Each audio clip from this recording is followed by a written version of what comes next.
Hello and welcome back to my channel. In this video, I'll be making one of my classic design and very simple necklace using natural stone amethyst. And here are the materials that I'm going to use.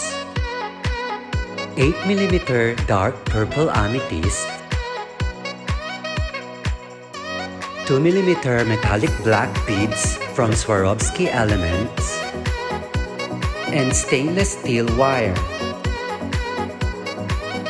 Let's start making!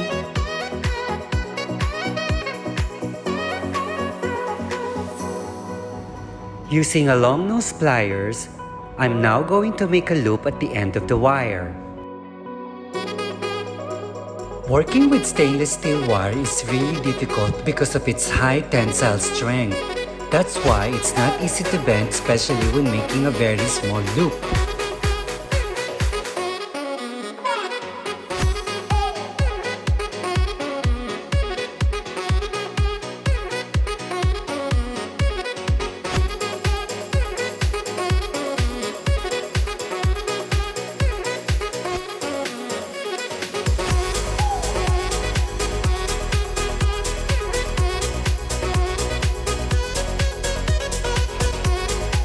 After making one loop, I will now first insert the Swarovski beads, followed by the amethyst and another bead.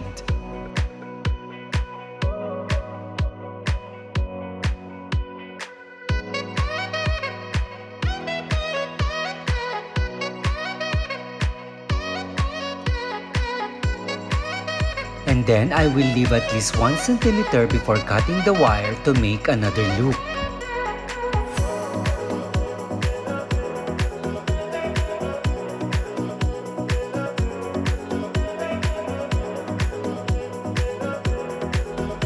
Making the other loop needs to be very extra careful by not pulling it tightly, otherwise the beads will break since it's very small and fragile.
This combination of Swarovski beads and amethyst stone really blends together. Now, I'm going to make 20 sets of this. And then I will connect them one by one.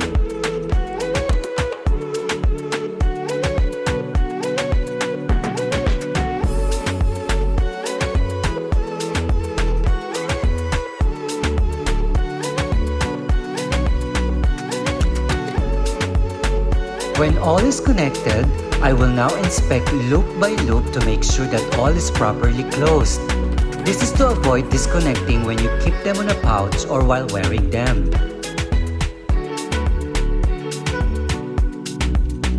And also for quality control.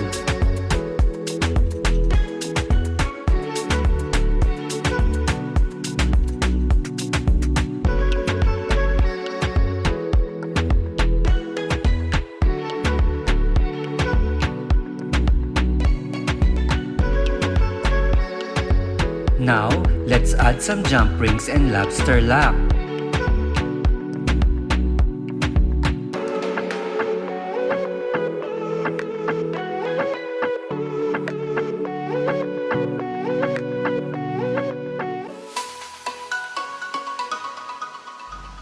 Do you know that Amethyst is the birthstone month of February?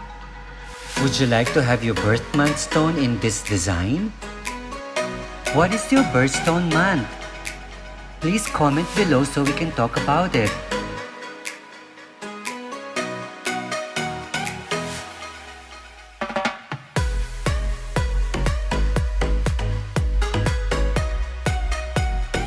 And to finish the necklace, I will now add the Circles by Jonathan's signature logo charm.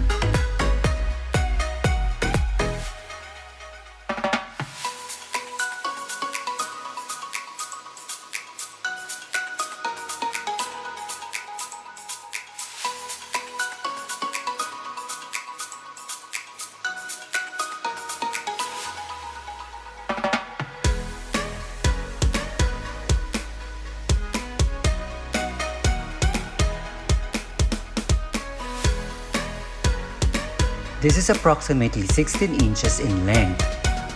18, 20, or longer is available upon request. Amethyst is a natural tranquilizer. It relieves stress and strain. It is also alleviates sadness and grief and dissolves negativity. It calms and stimulates the mind, helping you become more focused, enhancing memory, and improving motivation.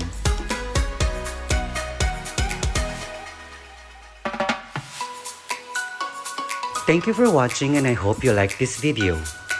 If you haven't subscribed to my channel, please hit the subscribe button, and I hope to see you on my next video. For more collections and new designs, please visit my website at www.circlesbyjonathan.com. See you there!